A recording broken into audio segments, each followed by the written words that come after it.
Ya me presentaron ya me presentaron muy bien. Yo soy la doctora Adara Brunstein y les voy a hablar sobre la revolución sexual y sus consecuencias en la salud, ¿verdad? Es un tema realmente que abarca mucho, es muy amplio. Yo voy a intentar, o sea, intenté en esta presentación resumir lo que para mí son los aspectos más importantes y más llamativos de la revolución sexual y sus consecuencias en la salud, pero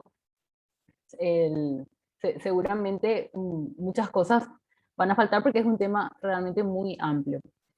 Y yo voy a hablarles bastante del funcionamiento del cuerpo humano porque me parece muy importante. O sea, por momentos voy a hablar de eso porque me parece muy, muy importante para que puedan comprender cómo funciona el cuerpo humano y ustedes mismos de por ahí ya van a sacar sus propias conclusiones ni antes de que yo les explique, ¿verdad? Sobre las consecuencias de la revolución sexual, entendiendo cómo funciona el cuerpo humano, la sexualidad. eh, entonces, vamos a empezar. Eh, Entonces, un poquito de definiciones. ¿Qué es la revolución sexual? Que también se le puede llamar liberación sexual, ¿verdad? Eh, bueno, que teniendo en cuenta el verdadero significado de la palabra libertad, que es hacer el bien, elegir hacer el bien, en realidad no está también llamado liberación sexual, pero se usa la terminología. Lo más correcto es revolución sexual. ¿Y qué fue? Fue un profundo cambio ocurrido en numerosos países occidentales que alteró los códigos tradicionales relacionados con la moral sexual.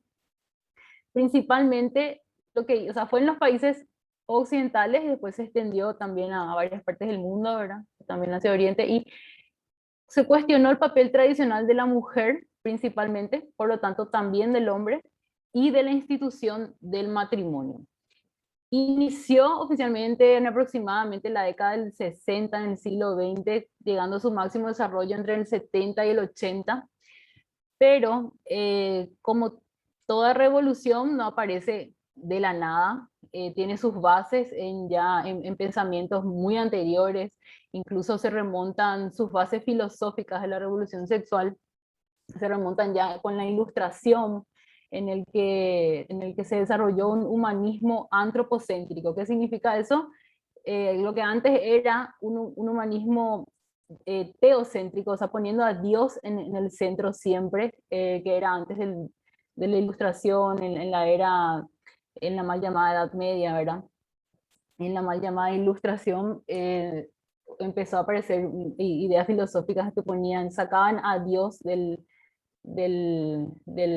centro de toda la acción humana, y ese humanismo antropocéntrico dio bastante cabida a la revolución sexual porque cuando uno saca a Dios del centro, da espacio, ¿verdad? A que entren todo tipo de ideologías y pensamientos errados, y se deja de lado la dignidad humana, lo que dignifica al hombre. Entonces fácilmente entran ideologías antihumanas, antinaturaleza humana, ¿verdad? Antisexualidad humana, y eso fue lo que, digamos, sentó las bases también para que esta revolución se pueda dar, no aparece de la nada. Sus consecuencias siguen vigentes hoy en día y en pleno desarrollo, o sea, estamos de mal en peor, como se puede notar. ¿Qué implicó la revolución sexual? Implicó la aceptación de todo tipo de relaciones sexuales, básicamente. Relaciones sexuales prematrimoniales que antes no estaban bien vistas, empezaban a verse como algo aceptable, como la norma incluso. Aumento de las uniones de parejas de hecho, ¿verdad? Es decir, concubinato, sin matrimonio. También, obviamente, eso llevó a hijos fuera del matrimonio y todos los problemas que eso conlleva.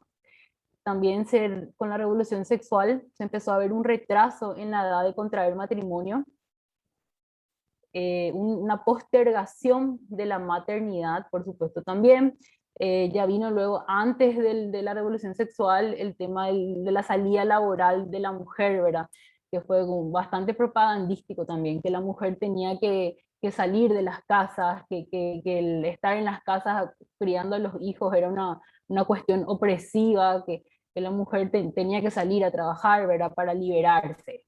En realidad lo que ocurrió fue que la mujer pasó de eh, quedarse en la casa encargándose de los cuidados del hogar y el cuidado de los hijos, que es una cuestión que requiere mucha paciencia y amor, y la mujer salió al mundo laboral para pasar a ser esclava de los grandes capitalistas, ¿verdad? Eso fue lo que en realidad ocurrió con la falsa liberación de la mujer para salir a trabajar. ¿No? O sea, no es que la mujer no tenga que trabajar, pero fue una cosa muy propagandística que más que a la mujer le benefició a los grandes capitalistas, que el aumento del número de trabajadores también hizo que se disminuya el salario, cuando antes un solo, algo histórico se puede corroborar, cuando antes solamente el esposo podía mantener la casa, el hogar, la familia, los hijos con su sueldo. Hoy en día ya no alcanza con el sueldo de los dos, ¿verdad? Del matrimonio, de la mujer y del varón. Ya, ni siquiera con el sueldo de los dos alcanza hoy en día.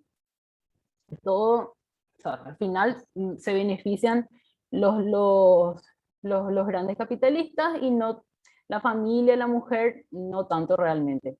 O sea, la mujer tuvo que salir a trabajar para pagar una niñera. Eso es lo que está ocurriendo hoy en día. Tenemos que salir a trabajar para pagar una niñera para que le cuiden a nuestros hijos. O sea, el balance riesgo-beneficio realmente no es a favor de la mujer. Y entonces por eso ya muchas mujeres ni siquiera deciden ya no tener hijos, ¿verdad? Es mucho más fácil tener un perro, un gato, que tener un hijo, porque obviamente tener un hijo implica tener que educarles, dedicarles mucho tiempo, mucho amor, con mucha paciencia. Entonces eh, muchas deciden dejar de lado eso también para no hacerlo mal, ¿verdad? Y bueno, disminución de la cantidad de hijos, que es lo que estuve explicando recién. Es importante entender que nada de esto, todo lo anterior que estuve diciendo, hubiese sido posible sin la difusión y el uso generalizado de los métodos anticonceptivos y la legalización del aborto. Sobre todo el uso generalizado de los métodos anticonceptivos, pero por supuesto el aborto también ayudó muchísimo a que esto sea posible. Y la finalidad de esta revolución sexual fue, y lo consiguió bastante, ¿verdad? Lo ha conseguido, separar el ejercicio de la sexualidad humana de la reproducción. Acá tenemos a Margaret Sanger, más adelante vamos a hablar un poquitito más de ella, pero ella fue la pionera de la anticoncepción en Estados Unidos. En su época la anticoncepción estaba todavía prohibida, era ilegal en Estados Unidos. Alrededor los 30, los 40, los 50 todavía era ilegal. Ella fue por eso presa 2 veces, porque fue la primera en abrir una clínica para control de la natalidad, control de la población. Por cierto, ella era feminista, también pertenecía a un movimiento eugenesista, o sea, tenía ideas eugenésicas de mejoramiento de la raza mediante el control de la natalidad, el control de la población. Y por supuesto que sus primeras clínicas de control de la población de la natalidad las abrió en barrios de negros, porque tenía pensamientos, no era nazi, porque fue precisamente, pero bastante similar en cuanto a las ideas eugenésicas de mejoramiento de la raza o mejoramiento de la población mediante el control de la natalidad. Esa es la pionera de la anticoncepción, así de nefasta fue Margaret Sanger. También fue la fundadora de la IPPF, que antes se llamaba Liga para el Control de la Natalidad de Estados Unidos, de norteamericano, que después pasó a llamarse Planned Parenthood Federation, la International Planned Parenthood Federation. Ella fue la fundadora y la primera presidenta de la IPPF, la famosa IPPF, que es la que se encarga hoy en día de financiar las campañas de las feministas a favor de la despenalización del aborto en todo el mundo, y son los principales proveedores de abortos en Estados Unidos y en todo el mundo, o sea que ganan dinero con el asesinato de bebés dentro del útero de sus madres. Por supuesto que les conviene invertir en despenalizar en los otros países para ganar más dinero, para poder abrir sus clínicas y ganar más dinero, ¿verdad? Bueno, y el caso Roe versus Wade, que fue en 1969, 1970, que terminó legalizando el aborto en la Corte Suprema de Estados Unidos. Después vamos a hablar también un poquito de esto. Otras consecuencias, o sea, la revolución sexual incluyó el activismo LGBT, es decir, la gente con atracción hacia el mismo sexo y otro tipo de tendencias, siempre existió, ¿verdad? En una minoría siempre existió, pero el activismo en sí, como lo conocemos hoy, de liberación, de hacer el activismo duro, de manifestarse en las calles, influir en las políticas públicas de los países, ¿verdad? Eso empezó en los 60 con la revolución sexual. Las uniones civiles y el matrimonio entre personas del mismo sexo, también gracias a la revolución sexual. La creación de nuevos tipos de familias, con mamá homoparentales, es decir, madre con madre, padre con padre, etc. El poliamor, famoso poliamor, e incluso se popularizaron las orgías como si fuera algo bueno en esa época. Y la ideología de género. La ideología de género que empezó ya ahí, pero que hoy en día está mucho más fuerte. También esta revolución sexual se infiltró en la medicina y trajo muchos dilemas bioéticos para los profesionales de la salud, empezando por la anticoncepción, que es la que vamos a hablar más profundamente luego, ¿verdad? La anticoncepción con lo que se opone a la apertura a la vida, tiene un montón de efectos adversos, vamos a hablar luego. También hubo un intento de prolongación de la juventud femenina con la terapia de reemplazo hormonal de la menopausia, ¿verdad? O sea, darle el tratamiento con estrógenos en la menopausia. Hoy en día es mucho más criterioso el criterio médico, valga la redundancia, para hacer este tratamiento. Solo tiene que haber síntomas muy severos generalmente para recurrir a las hormonas que causen mucha disfunción y disminuyan mucho la calidad de vida de la mujer, pero cuando empezó esto era con la idea de prolongar la feminidad de la mujer para siempre. Este fue un libro que escribió un médico, Robert Wilson. A cualquier edad tú puedes ser femenina para siempre, ¿verdad? Dice la historia de uno de los desarrollos de la medicina modernos más revolucionarios, que sería que cualquier mujer, independientemente de su edad, pueda tener una vida sexual plena durante toda su vida. O sea, la idea de prolongar la sexualidad y la juventud femenina con la terapia de reemplazo hormonal en la menopausia, así empezó. Luego, masivamente se empezó a dar estrógeno a las mujeres perimenopáusicas y en la menopausia. ¿Y qué pasó? Enseguida se vio que hubo un aumento en la incidencia del cáncer de mama. Entonces hubo una iniciativa de ciertas profesionales de la salud, crearon la Women's Health Initiative, el famoso WI, que demostró que la causa de la terapia, los estrógenos en la menopausia estaban causando un aumento de la incidencia de cáncer de mama. Y ahí empezó a salir en todas las revistas, ojo con la terapia hormonal o que produce cáncer de mama y tiene otros efectos adversos, ¿verdad? Pero ya, digamos, el daño fue hecho y durante varios años se utilizó con esta idea en la menopausia, hasta que tuvieron que reconocer que aumentaba la frecuencia de cáncer de mama y los criterios para utilizarlo se hicieron muchísimo más estrictos y mucho más criteriosos hoy en día. Bueno, después otros dilemas bioéticos, el aborto, que también vamos a hablar amplio en esta presentación sobre el aborto.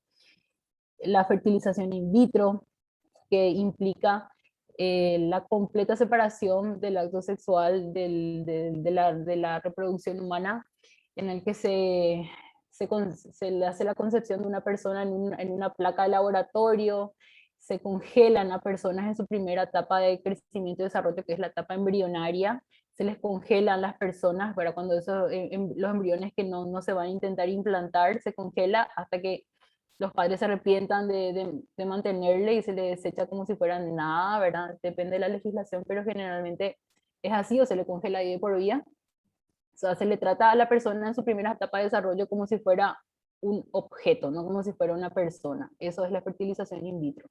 La maternidad subrogada también con un montón de dilemas éticos, que es el vientre alquiler, y el tratamiento, todo entre comillas, tratamiento de reasignación de género, que después también vamos a hablar porque está entre comillas. Estas son tres de las más importantes exponentes de la revolución sexual y del feminismo, ¿verdad? La revolución sexual sin feminismo no hubiera sido posible. surgió con el feminismo de primera, segunda, tercera ola, todo el feminismo en sí, ¿verdad? Todos. El Simone de Beauvoir, que fue una francesa, escribió en 1949 El segundo sexo, en el que dijo la famosa frase, ¿verdad? Que no se nace mujer, sino que se llega a serlo. O sea que él tenía sentando las bases también para la ideología de género, ¿verdad? Ella alega en su libro que la feminidad es una construcción cultural, que no es algo biológico de la mujer, que esa forma de ser que tiene la mujer de ser más empática, más comunicativa, más paciente, esa naturalidad que tiene de cuidar a los hijos, ¿verdad? Con paciencia y con cariño, que eso es una construcción cultural que fue impuesta por los hombres y que no tiene nada que ver con la biología de la mujer. Lo cual hoy en día, con el gran avance en el conocimiento de las neurociencias, ya está totalmente refutado esto que afirmaba Simone de Beauvoir. Ya se sabe hoy en día que el cerebro de la mujer es totalmente distinto, o sea, bueno, es muy distinto al cerebro del varón, que el tamaño del hipocampo, de la amígdala, varían, las conexiones interhemisféricas también tienen un patrón distinto, y las influencias de las hormonas en estas diferencias, ¿verdad? Y cómo las hormonas hacen que la mujer tenga naturalmente ese lado maternal, no solo con los hijos, sino con todos, que es más empática, más comunicativa. No es que el varón no lo sea, pero la mujer tiene más facilidad para eso, ¿verdad? Eh, entonces las neurociencias hoy en día refutan totalmente lo que dijo Simone de Beauvoir. Después otra es Kate Millett, norteamericana, que escribió el libro Política Sexual de 1970 y que formuló su teoría de la existencia de un patriarcado opresor que fue diseñado por los varones para tener a las mujeres prácticamente como esclavas sexuales y cuidando a los hijos y que no trabajen y todas esas estupideces, ¿verdad?, que escuchamos hoy en día. Fue originalmente ideado por Kate Millett, pero ella dijo que se inspiró en el libro El segundo sexo. Bueno, y Shulamit Firestone escribió el libro La dialéctica del sexo en 1970, en el que ella estaba obsesionada, la pobre mujer estaba obsesionada con el tema del embarazo, del parto, la lactancia, los consideraba como bárbaros, como cosas de gente bárbara nada más, ¿verdad? De gente no civilizada, y a la familia como una fuente de opresión de las mujeres, ¿no? La familia oprime a las mujeres, ¿verdad? Eh, y eso lo escribió en la dialéctica del sexo. Algo que llama mucho la atención también entre estas tres, dos de estas tres, y algo que se ve mucho es en las principales referentes de feminismo, es que si uno indaga bien en su biografía, pues van a encontrar ciertos trastornos psiquiátricos. Kate Millett sufría de trastorno bipolar, no quiere decir que eso haya sido la causa de sus pensamientos, pero es un poco llamativo nada más. Ella tomaba litio para el trastorno bipolar. Shulamit Firestone llegó a tener esquizofrenia. De hecho, y para que vean cómo las feministas se cuidan entre ellas, ella murió abandonada en su casa sola. Se cree que murió de hambre, ya que su esquizofrenia estaba cada vez más avanzada, no trabajaba, no tenía ni para comprar comida, se encontró su cuerpo putrefacto de 6 meses. Así se cuidan las feministas. Le dejaron a una de sus principales referentes morir de esa forma tan terrible, tan fea. Realmente es una lástima. Es pues muy triste. Las tres eran abiertamente pro pedofilia. El, Consideraban como muy opresiva la edad mínima de consentimiento. Las tres en algún momento dijeron lo mismo. De hecho, Simone de Beauvoir escribió un manifiesto junto con otros grandes intelectuales franceses de su época, entre ellos su pareja Sartre y también el filósofo Foucault, ¿verdad? Entre varios otros escribieron un manifiesto a favor de tres pederastas que estaban siendo procesados por su crimen de pederastia, y entonces ellos escribieron un manifiesto a favor de esos pederastas, diciendo que la edad mínima de consentimiento de 15 años que había que disminuir esa de consentimiento, lo consideraban que era opresiva. Bueno, estas son las principales referentes de feminismo y la revolución sexual, para que tengan una idea de las mentes detrás de todo esto, ¿verdad? Son una muestra. Y vamos ya a las consecuencias en la salud pública. Como yo elegí lo que para mí es más llamativo y más importante, pero seguro que hay muchas más consecuencias aparte de estas, ¿verdad? Por ejemplo, el aumento de las ETS son las enfermedades de transmisión sexual.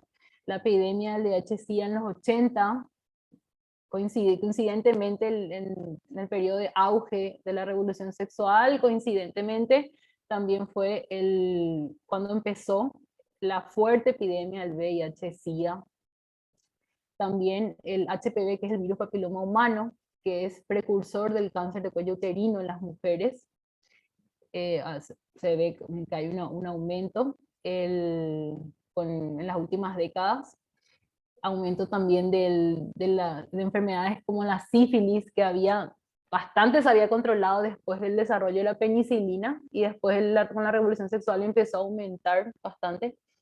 Y de otras enfermedades de transmisión sexual, lógicamente. Después el aumento del cáncer de mama, que punto por punto voy a ir explicando esto, efectos adversos de los anticonceptivos, el aborto, que es insalubre de por sí, y aparte tiene otra vez muchas consecuencias para la salud, y los efectos adversos del tratamiento de reasignación de género.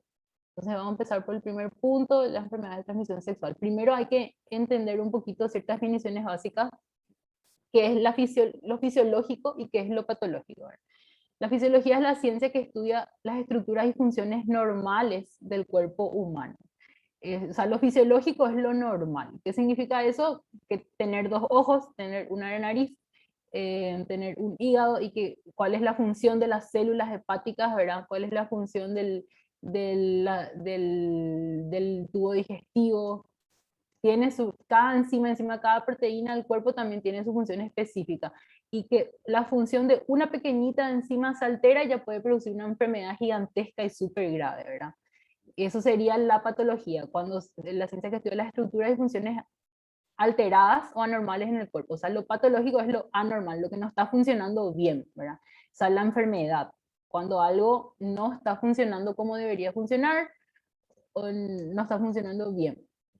Entonces lo anormal. Y hay que entender que cada órgano tiene su función, así como la boca sirve para masticar, deglutir los alimentos, la saliva para crear el bolo de alimentos, en fin.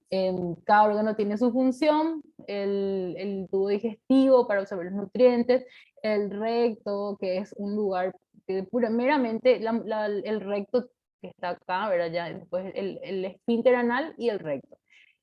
Una función meramente excretoria, ¿sí?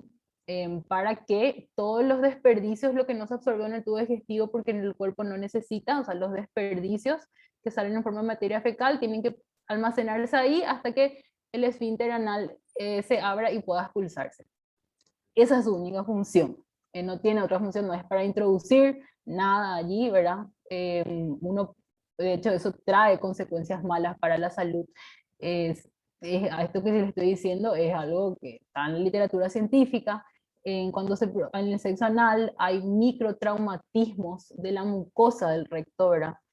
Eh, Porque se lastima, porque no es para eso, ¿verdad? Entonces se producen microtraumatismos que facilitan la entrada de todos los desperdicios que se encuentran ahí al ser el torrente sanguíneo por los microtraumatismos de bacterias, de todo tipo de virus. Obviamente más fácilmente van a poder acceder a la sangre de esta forma, ¿verdad? Es simple sentido común. Bacterias, virus, todo lo que haya por ahí va a acceder más fácilmente a la sangre que por el sexo anal que por el sexo vaginal. ¿Por qué? Porque la vagina de la mujer está hecha para el sexo. Esa es su función, ¿verdad? Bueno, entonces hablando un poquitito del VIH-Sida, el VIH se transmite por 3 vías, pero la principal vía de transmisión es la vía sexual. Las otras son por transfusiones sanguíneas, y también está la materno-fetal, o sea, de la madre embarazada con que tiene VIH y pasa al bebé. Pero la principal es la vía sexual. Y el sexo anal receptivo es el comportamiento sexual de más alto riesgo. Esto no se habla mucho de esto, no sé por qué es, pero está en la literatura científica. Es bien sabido por los médicos, o al menos debería ser. tanto varones y mujeres. El sexo anal receptivo es la vía es el comportamiento sexual, es el comportamiento de mayor riesgo para contraer VIH. De hecho, la principal población de riesgo se sabe bien que son los hombres que tienen sexo con hombres, y las personas muy promiscuas, que por supuesto también al ser muy promiscuas son más propensas a probar más cosas, todo tipo, ¿verdad? De cosas, y personas que se dedican a la prostitución, que también por dinero hacen lo que se les pide. Y esto nada más para que vean, es la fuente, la CDC de Estados Unidos, el Centro para Control de Enfermedades de Estados Unidos. Esto está en su página web, cómo afecta el VIH a diferentes grupos de personas. Y acá se ve que los nuevos diagnósticos de VIH en Estados Unidos se dan principalmente en alto porcentaje, 66%, en el contacto sexual entre hombres. Es decir, hombres que tienen sexo con hombres. ¿Por qué? Porque la única vía que tienen es el sexo por vía anal o rectal, ¿verdad? No tienen, son más propensas a practicar esa vía, no les quedan demasiadas opciones, y por eso son los que más se contagian de VIH. El contacto heterosexual también, por supuesto, pero menos frecuente, ¿verdad? 24%. Uso de drogas inyectables 7%, contacto entre hombres y más combinado con uso de drogas inyectables 4%. Bueno, entonces para que vean que no soy yo nomás la que está diciendo, incluso la CDC de Estados Unidos, que es súper progre, también ellos mismos lo tienen en sus estadísticas y en su página web. Y es bastante lógico, ¿verdad? Una vez que ya les expliqué lo del tema de los microtraumatismos y que cada órgano tiene su función, la sífilis y gonorrea también están aumentando en muchos países occidentales, y también la principal población de riesgo, esto es algo que se repite para todas las ETS, son los hombres que tienen sexo con hombres, también poblaciones indígenas y trabajadores sexuales. Estas son ETS que se transmiten muy fácilmente porque, a diferencia del VIH, que está en las secreciones, está en el semen, ¿verdad? Pero no infecta las otras partes genitales, sino que está en el semen en, y en las secreciones en general, ¿verdad? Pero el sífilis gonorrea está en la mucosa urogenital, en el recto, en el ano, incluso puede infectar faringe y ojos, ¿verdad? O sea, muy fácilmente se contagia y infecta toda esa zona urogenital o perianal, digamos. Entonces, el preservativo solamente protege la parte del pene y no el resto. Entonces, es mucho más fácil contagiarse incluso usando preservativo. El, acá habla las probabilidades estimadas de transmisión por cada acto sexual para la gonorrea. Probablemente sea similar también para las otras ETS, ¿verdad? De pene a vagina 50%, vagina a pene 20%, es decir, es más fácil que se contagie en el acto heterosexual la mujer, ¿verdad? En sexo oral también se puede contagiar sífilis y gonorrea. Esto no aplica a VIH, es para sífilis y gonorrea. Y el sexo anal receptivo, 84%, que resalté, ¿verdad? Como es mucho más fácil contagiarse por esta vía. Esto es para todas las ETS. Bueno, y en concomitancia con el aumento de las enfermedades de transmisión sexual, también aumentan los casos de sífilis y VIH congénitos por la transmisión materno-fetal, o sea, niños que ya nacen contagiados con VIH, con sífilis. Y el virus de papiloma humano, que lo que, lo que se sabe de este virus es que es necesario para el desarrollo del cáncer de cuello uterino. No es el único factor, pero es un factor que tiene que estar presente. Y es la enfermedad de transmisión sexual que más afecta a las mujeres. Más riesgo de contagio se sabe que tienen las adolescentes y mujeres jóvenes, y personas mujeres con múltiples parejas sexuales. En varones, una vez más riesgo hombres que tienen sexo con hombres. Por la cuestión de la vía que ya les expliqué. Eh, Infecta también cosas de cuello uterino, vagina, vulva, pene, ano, o sea, todo no es solamente en la secreción, sino que el condiloma que se produce por el virus papiloma humano afecta toda esa zona perianal, o sea, los condones, por lo tanto, no ofrecen una buena protección para nada. Lo que se reconoce es que disminuyen un poco disminuyen el riesgo de contagio, pero no ofrecen para nada una protección total. En resumen, los condones o preservativos no impiden el contagio del, bueno, eso no les conté todavía, pero tampoco impiden el contagio del VIH. Reducen el riesgo de contagio del VIH, ¿sí?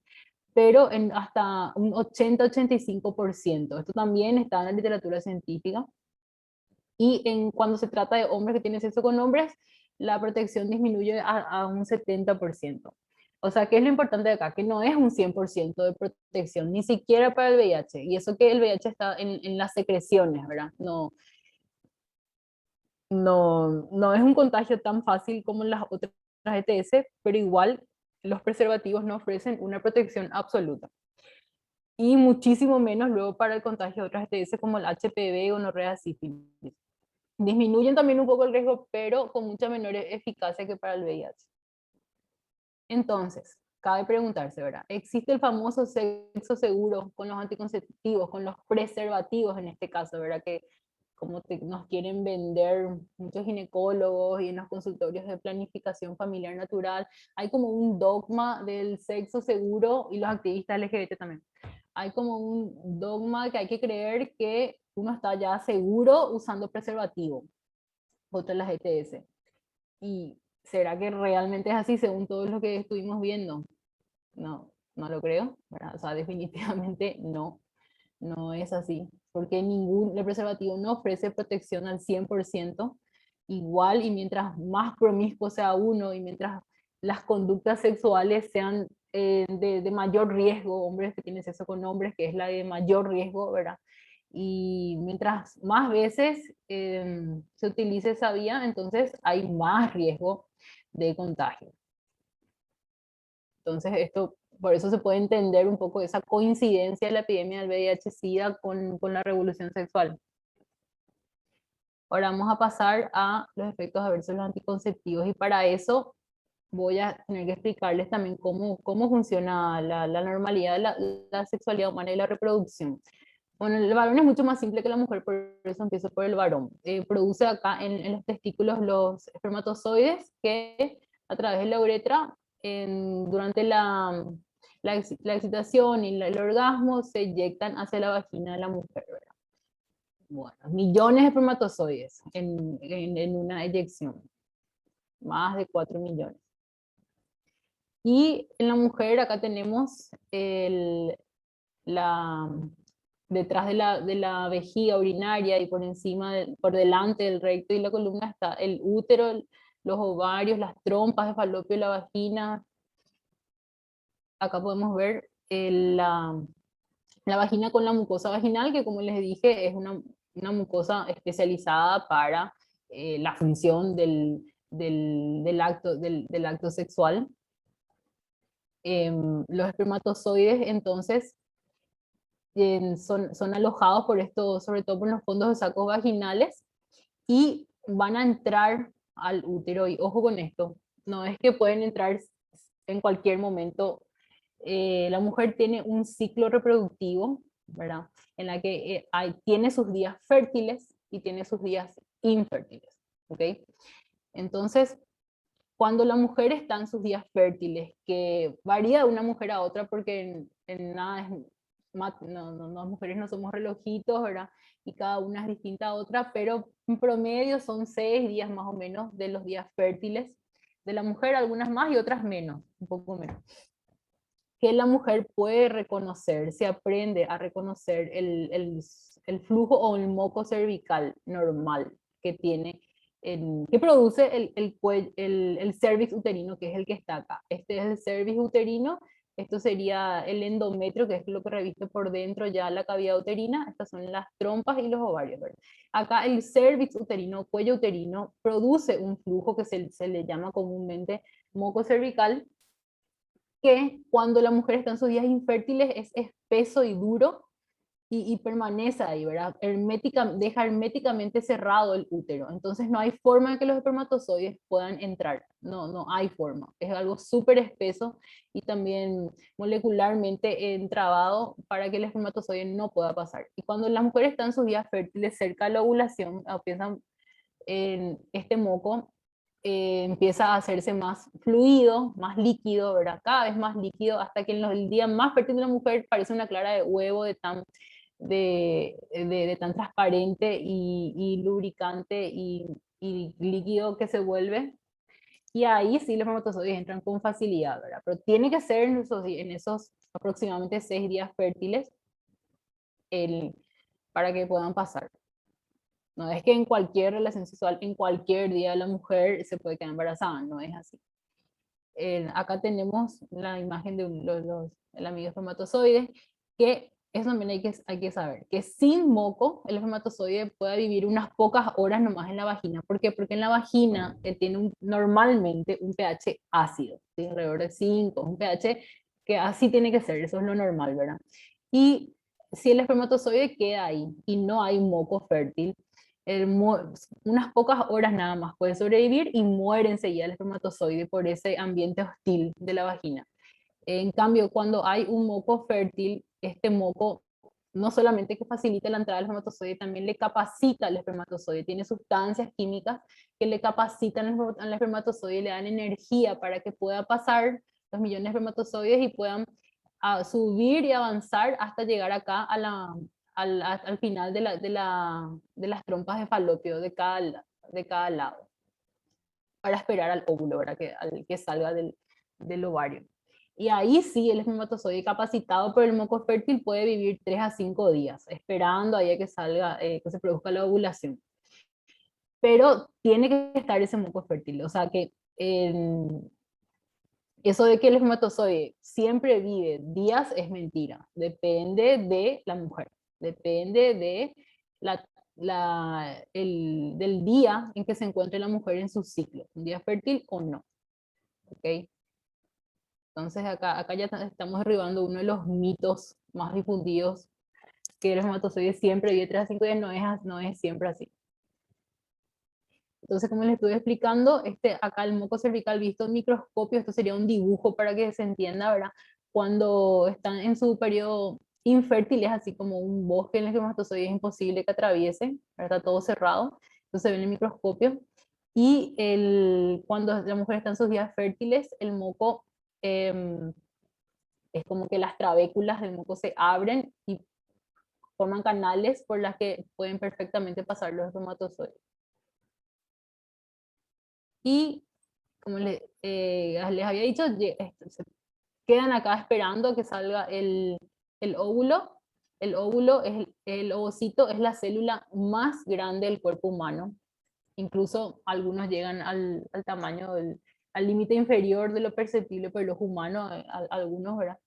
De tan grande que es. Y solamente un espermatozoide es el que puede finalmente entrar adentro de la célula, y en ese momento se produce un estallido de zinc, que en el microscopio se ve como un estallido de luz, es algo hermoso, haciendo que los otros espermatozoides que estaban en la carrera mueran, ¿verdad? Porque ya solamente uno puede entrar. Y en ese momento se produce la concepción del ser humano, se produce el embrión unicelular que ya tiene el material genético, la mitad del padre prohibido por el espermatozoide, la mitad de la madre prohibido por el ovocito. Ese es el primer momento de la existencia de todo ser humano. Todos lo que yo y todos los que están acá escuchando, todos los seres humanos del mundo empezaron a existir en ese momento, y ya empieza una etapa de desarrollo continuado e ininterrumpido hasta la etapa adulta. Bueno, entonces también es necesario que entiendan esto, que el ciclo reproductivo de la mujer empieza en el cerebro, ¿sí? El cerebro, donde está el hipotálamo, y está una glandulita, la glándula maestra, que está en al estímulo hormonal, o sea, el estímulo a la hipófisis. Avísenme si no se me escucha bien, porque me dice conexión inestable. Bueno, Ahí se le vuelve a escuchar bien, doctora. bueno. Avísenme cuando no se me escucha bien. Bueno, se cortó nomás por un momento, pero fue casi nada. Ah, bueno. Entonces, comandada por el hipotálamo cerebral, la glándula hipófisis, que está en la base del cráneo, produce hormonas que son la LH y la FSH, que comandan el ciclo ovárico, o sea, en los ovarios de la mujer, que tiene una primera fase, que es la fase folicular, donde por la acción de la FSH empiezan a madurar los ovocitos, ¿verdad? Que la mujer ya nace con todos los ovocitos que va a tener por el resto de su vida, pues son millones, y mes a mes van madurando y es uno el que termina eh, saliendo hacia la trompa para hacerse fecundado si ahí hay espermatozoides. Bueno, entonces van madurando estos ovocitos y al mismo tiempo van produciendo estrógeno. Los folículos producen estrógeno, que como pueden ver van paulatinamente aumentando en cantidad en la sangre, ¿sí? Al comienzo del ciclo hay poco estrógeno, después va aumentando, aumentando, aumentando hasta que llega a un pico, y el pico de estrógeno también produce un pico de producción de LH y esto desencadena la ovulación, ¿sí? El estrógeno no sirve solamente, y también el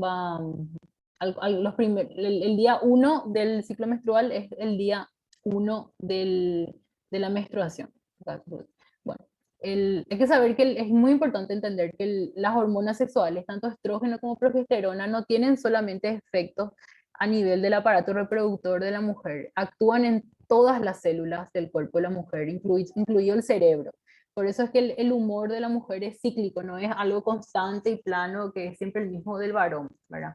Es algo cíclico. La mujer la primera fase, a medida que aumenta el estrógeno, se va volviendo ella cada vez, digamos, de mejor humor, más segura de sí misma, más autosuficiente y de mejor humor. Incluso aumenta el deseo sexual de la mujer en esta etapa antes de la ovulación, ¿verdad?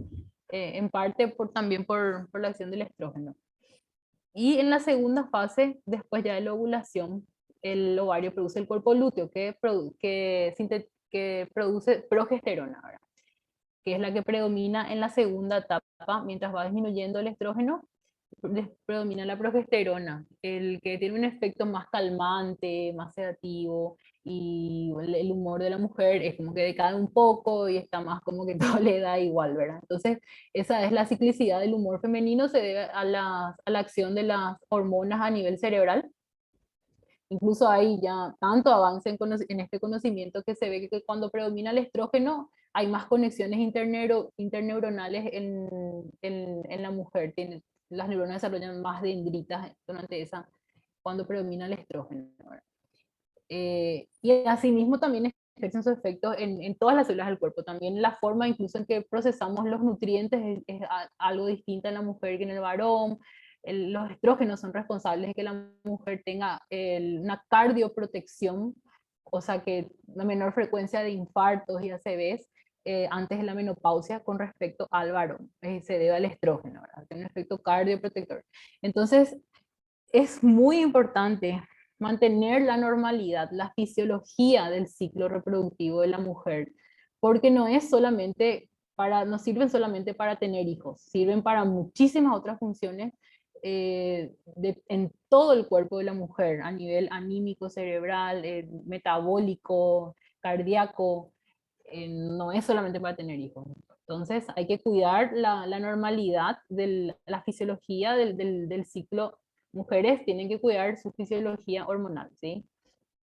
¿Qué hacen los anticonceptivos hormonales? Bueno, lo que hacen es inhibir la ovulación, ¿verdad? Como uno de sus mecanismos. Lo que hacen es a nivel cerebral ya suprimen la producción de estas hormonas. Entonces, sin estas hormonas y sin esta ciclicidad de las hormonas no se produce la ovulación. Ese es uno de los mecanismos.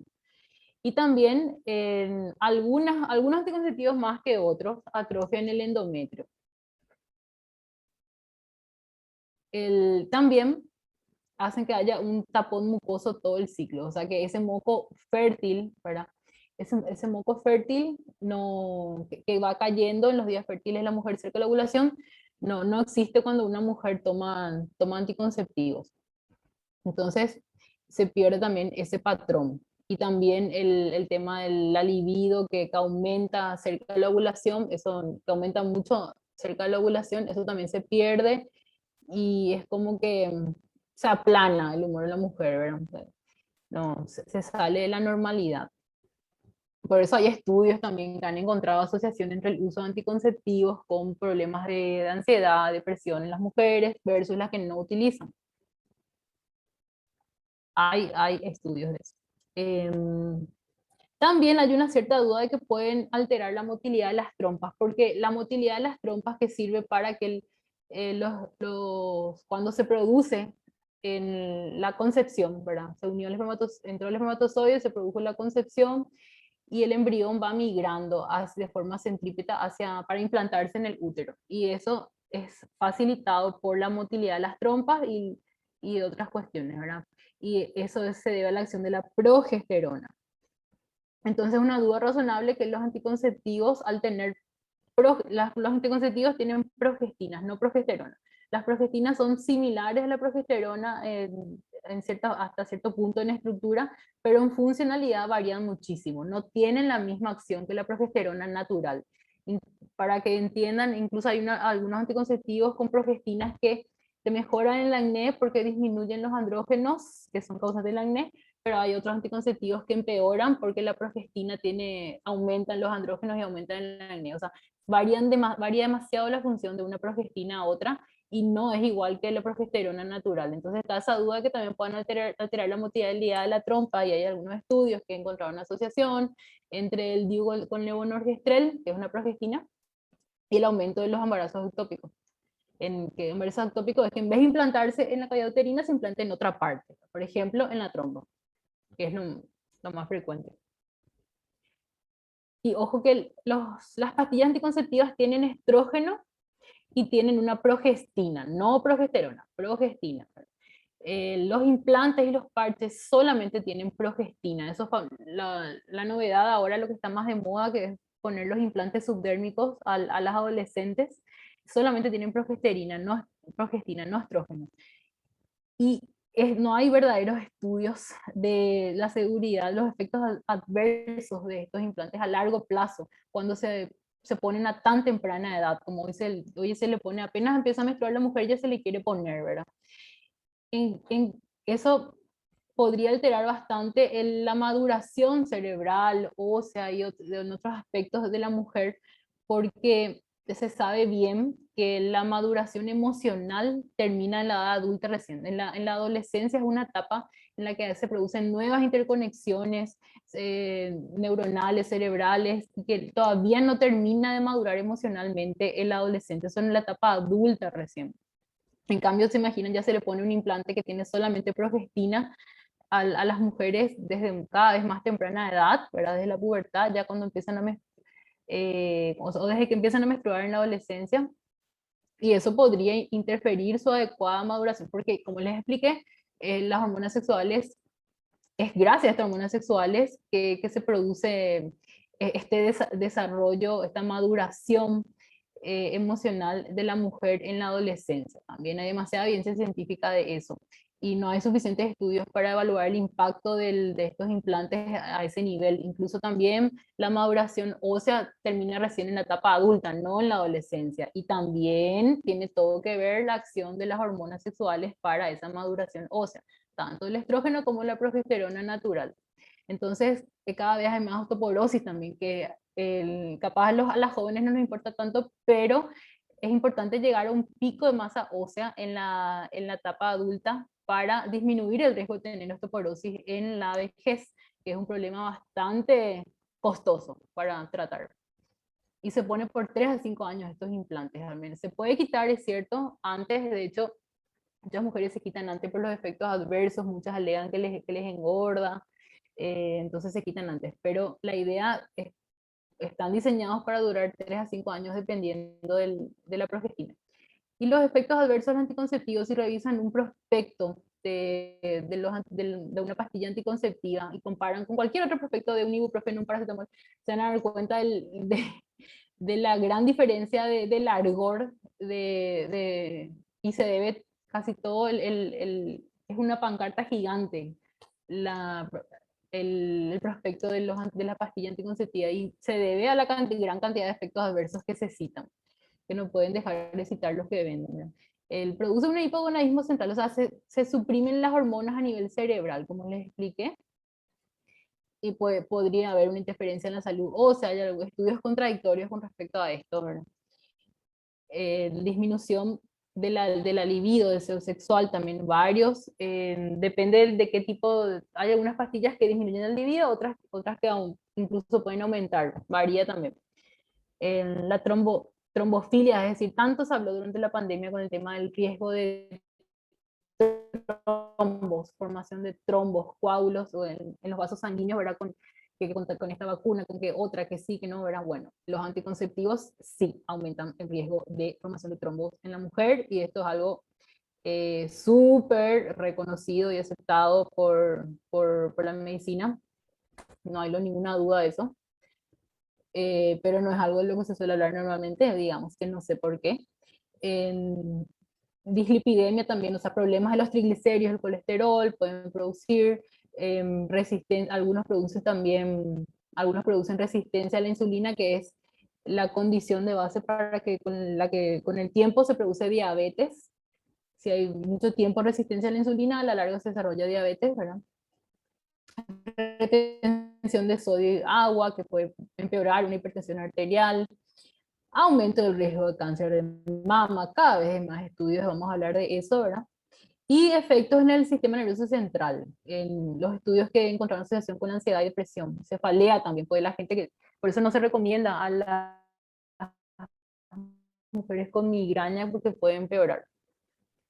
Y un poco de historia del inicio de los anticonceptivos hormonales. Acá tenemos a Margaret Sanger, que como les expliqué fue la pionera de la anticoncepción en Estados Unidos. Ella quería mejorar la raza por medio del control de la población, por eso abrió sus primeras clínicas de control para la anticoncepción en barrios de negros en Estados Unidos. Y ella, varios métodos anticonceptivos utilizaban porque era antes de las pastillas, ¿verdad? Porque la pastilla se desarrolló gracias a Margaret Sanger y estas otras personas en 1958, empezó a comercializar. Luego de que, bueno, era ilegal luego en Estados Unidos, era antes. Margaret Sanger, que era activista del feminismo, se amigó con Catherine McCormick, que era una filántropa, muchísimo dinero, una multimillonaria, ¿verdad? De Estados Unidos, heredó muchas fortunas de su familia y también de la familia de su esposo cuando murió. Y ella fue la financista para el desarrollo de la primera píldora anticonceptiva, con la ayuda del científico y endocrinólogo Gregory Pincus, ¿verdad? Entonces, ellos tres son los pioneros de la anticoncepción. La eugenesista Margaret Sanger, la filántropa activista del feminismo Catherine McCormick y el endocrinólogo Gregory Pincus. Ellos empezaron la primera píldora que tenía estrógeno y también una progestina. Tenía cuando esos estrógenos en cantidades muy altas y la progestina también en cantidades muy altas y producían muchísimos efectos adversos. Ellos experimentaron, como era ilegal en Estados Unidos, se fueron a clínicas de control de la población de Puerto Rico, experimentaron con mujeres pobres, muy pobres y desesperadas de Puerto Rico. Ahí hicieron sus ensayos de la primera píldora anticonceptiva y tuvieron una altísima tasa de deserción, es decir, que las mujeres se enlistaban para formar parte de los ensayos de la píldora, pero tenían una alta tasa de deserción, abandonaban por los efectos, por los múltiples efectos adversos, ¿verdad? Por muchas molestias que les ocasionaban por los efectos adversos. Y bueno, llegaban a tener una cantidad de población muy baja en su estudio, pero igual la FDA eh, le aprobó la píldora anticonceptiva como cuando todavía era ilegal, se aprobó para usar, para normalizar, o sea, para problemas de ciclo menstrual, para normalizar irregularidades del ciclo menstrual, etcétera, ¿verdad? Porque no se podía decir abiertamente que era para anticoncepción. Hasta que en 1960 se consiguió que la despenalización, ya no era más ilegal y ya se empezó a vender como píldora anticonceptiva. Bueno, esa es un poco de la historia un poco turbia del inicio de los anticonceptivos hormonales. Algo que hay que tener bien presente es que los científicos no es que por ser científicos ya están, ya van a ser personas súper objetivas, sin sesgos, ¿verdad? Los científicos también tienen sus sesgos ideológicos, sus sesgos inmorales, ideológicos e incluso de financiación, porque, a ver, Gregory Pincus recibió en total de McCormick en total $2 millones para el desarrollo de la píldora. O sea, obviamente que se iba a dedicar a eso ya que funcione, ¿verdad? Entonces también está el sesgo de financiación, está el propio sesgo del ego del investigador que quiere que salga, que resulte su hipótesis. Hay muchísimos sesgos políticos inclusive en los científicos. Como cualquier ser humano es corruptible y tiene sus sesgos ideológicos, económicos, políticos. Los científicos no están exentos de esos sesgos. Eso es algo que tienen que tener bien claro. Los científicos son seres humanos también y corruptibles. Bueno. Por eso es que hay resultados tan contradictorios evaluando una misma cosa, porque el diseño, es muy importante fijarse en el sesgo que pueda tener los autores ideológicos y en el diseño metodológico. Hay que entender metodología científica para evaluar qué tan bueno fue su diseño metodológico y por qué salió ese resultado, ¿verdad? Porque se puede manipular también mucho los estudios. Acá tenemos una tabla comparando la efectividad de los métodos naturales, planificación familiar natural, los métodos de reconocimiento de la fertilidad, que es para que la mujer conozca su cuerpo, sepa conocerse a ella misma y saber cuáles son sus días fértiles y sus días infértiles, ¿verdad? Esos son los métodos naturales. Y comparando un poco, hay varios métodos naturales ya hoy en día. El método de Billings fue el precursor de todos. Después está el método, los más conocidos, el método sintotérmico, el modelo Creighton, y estos son métodos naturales que, comparando la eficacia con la píldora, ¿verdad? Y con la famosa Depo-Provera, que es otro método hormonal, se puede ver que son similares las eficacias de uso típico. Por ejemplo, modelo Creighton, esto sería la tasa de falla, ¿verdad? 2 a 5%, bastante similar a los hormonales. Y con el uso perfecto, esa es la terminología, cómo se evalúa, ¿verdad? Con el uso perfecto es igual. O sea, que tienen los métodos naturales, sobre todo los estandarizados, ya más avanzados como el Creighton y el sintotérmico, pero el Billings también tiene una alta eficacia para el espaciar embarazos, lo mismo que muy similar a las píldoras. ¿Por qué no se le está enseñando a las mujeres estos métodos de reconocimiento de la fertilidad que sirven para conocerse a ellas mismas, librarse de todos los efectos adversos de las píldoras? ¿Por qué no se les está enseñando? No sé dónde tienen la cabeza los ginecólogos de hoy en día, pero la mayoría ni siquiera sabe enseñar estos métodos porque no se les formó para eso. Se les formó para que receten anticonceptivos, preservativos y punto, ¿verdad? Realmente en pleno siglo, estos métodos ya se desarrollaron, el método Billing surgió en el siglo XX, siglo pasado ya, y hoy en día siglo XXI. Seguir sin enseñar a las mujeres estos métodos es mantener a la mujer en el oscurantismo total, en pleno siglo XXI. Y bueno, esto hablando un poquito de los motivos de la Iglesia Católica, porque también hay mucho desconocimiento, incluso a los que no son católicos como cultura general, ¿verdad? No es que la Iglesia rechaza los anticonceptivos, preservativos hormonales y de barrera, no por su carácter artificial o por sus efectos adversos. Va mucho más allá del motivo de la Iglesia Católica. Se opone debido a que se oponen a la apertura a la vida, ¿verdad? Son métodos, como dice su nombre, anticoncepción, anticonceptivos, que sirven para separar la relación sexual de la reproducción. O sea, alteran y también alteran la ley natural del ciclo femenino, como estoy explicando.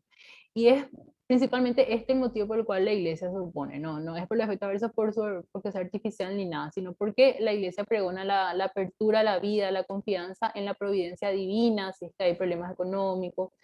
Eh, y con los anticonceptivos sirven solamente para no concebir, no sirven para... entonces se oponen a la apertura de la vida, es ese motivo. Bueno, entonces pasemos al aumento del cáncer de mama. Hace poco publiqué un artículo sobre esto en el blog de Kavishui, que es de la Liga Patriótica Universitaria, donde hablo más detalladamente. Esta es una foto que quité de los factores de riesgo para el cáncer de mama, que se puso esto en el hospital de clínicas, el departamento, el servicio de oncología puso esto en la planta baja del hospital de clínicas, y le quité foto porque me encantó el, lo lindo y lo bien ilustrativo, ¿verdad? los factores de riesgo para el cáncer de mama, que es una enfermedad que viene en aumento rampante desde hace décadas. Hay factores no modificables como la edad, a mayor edad más riesgo, ¿verdad? Antecedentes familiares tampoco es algo modificable. La edad que empieza uno a menstruar tampoco, ¿verdad? Pero sí hay factores más o menos modificables. Por ejemplo, el uso excesivo, dice acá, de anticonceptivos orales, ¿verdad? Es súper modificable, más todavía teniendo los factores, la planificación familiar natural. La obesidad, el sedentarismo también es modificable, aunque uno, bueno, le cueste bajar de peso, por lo menos empezar a hacer actividad física ya le va a ayudar muchísimo, ¿verdad? El consumo de tabaco, de grasas saturadas, o sea, comida chatarra procesada, ¿verdad? Y grasas saturadas. El consumo de alcohol, y algunos que tampoco son tan modificables, pero en cierta medida se puede, el no haber tenido hijos aumenta el riesgo de cáncer de mama, ¿sí? Porque el embarazo y la lactancia son un factor de protección que disminuyen el riesgo de tener cáncer de mama. Y bueno, ¿por qué pongo esto acá? Porque ¿qué hizo la revolución sexual? La revolución sexual hizo que las mujeres retrasen al primer embarazo después de los 30 años también aumenta el riesgo de cáncer de mama. ¿Qué hizo la revolución sexual? Hizo que las mujeres ya no quieran tener hijos o que si, o sea, eso aumenta también su riesgo o que si lo tienen retrasen mucho, ¿verdad? Después de los 30 años, ¿verdad? Que también es un factor de riesgo. También introdujo los anticonceptivos. También incluso hoy en día se promueve la obesidad como si fuera la gran cosa, como si fuera algo bueno, incluso el feminismo está queriendo promover la obesidad. O sea, la revolución sexual evidentemente contribuyó al aumento de la incidencia del cáncer de mama por muchos motivos, no solo los anticonceptivos, sino también por las decisiones reproductivas de las mujeres.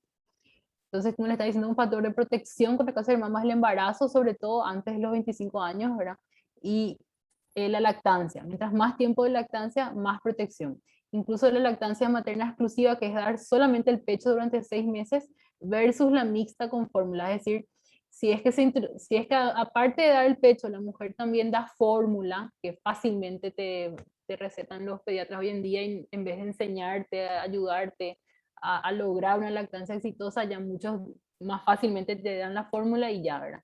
Y bueno, se vio que la lactancia materna exclusiva, solamente pecho, disminuye el riesgo mucho más que la mixta con fórmula.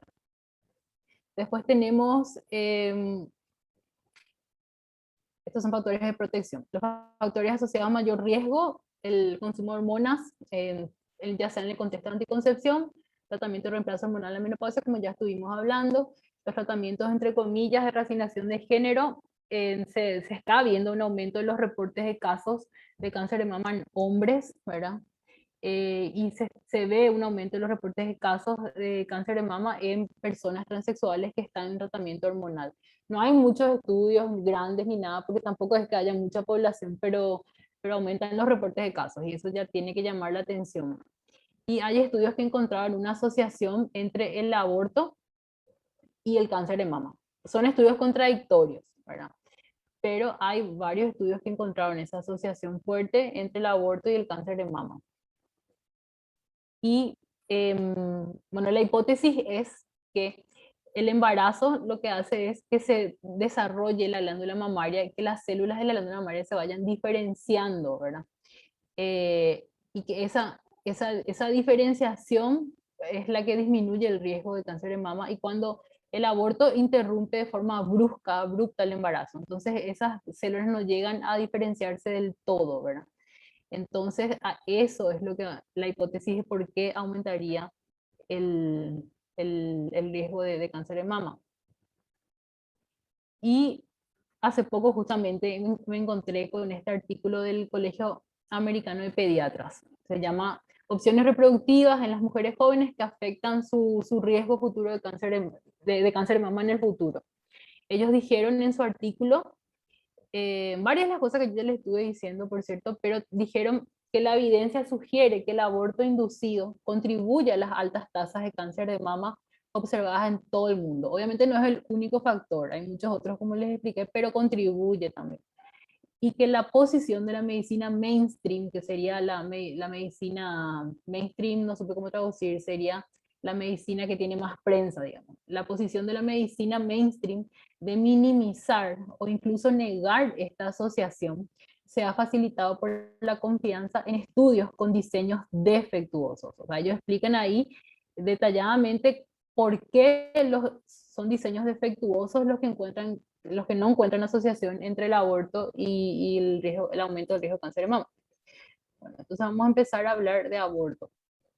Eh, ya les estuve explicando cuándo inicia la vida humana, que es el embrión unicelular, producto de la concepción entre el óvulo y el espermatozoide, que empieza un proceso ya de crecimiento ininterrumpido hasta la etapa adulta, que esté, es cierto, en su primera etapa de crecimiento y desarrollo, depende de la madre para nutrirse, pero la dependencia no le quita su dignidad de persona, no le quita su dignidad de ser humano y su derecho a la vida, ¿verdad? Porque si es por eso, el ser humano que ya está fuera del útero y sigue creciendo y desarrollándose, igual que antes, sigue dependiendo muchísimo de su mamá y de sus padres para alimentarse, para la higiene, para absolutamente todo, hasta bastante crecido. El ser humano es bastante inútil con respecto a otras especies, porque hasta muy grande depende muchísimo de sus padres o de alguien que le cuide para poder crecer sano, ¿verdad? Para poder, al comienzo, para poder alimentarse para absolutamente todo. Entonces, si vamos a decir que cuando el bebé está dentro de la panza de la madre no tiene derecho a vivir porque todavía depende de su madre, entonces también vamos a decir lo mismo del lactante, ¿verdad? Del niño pequeño que todavía depende de su madre. Entonces el crecimiento se detiene en la etapa adulta, después de cierto tiempo se empieza a envejecer.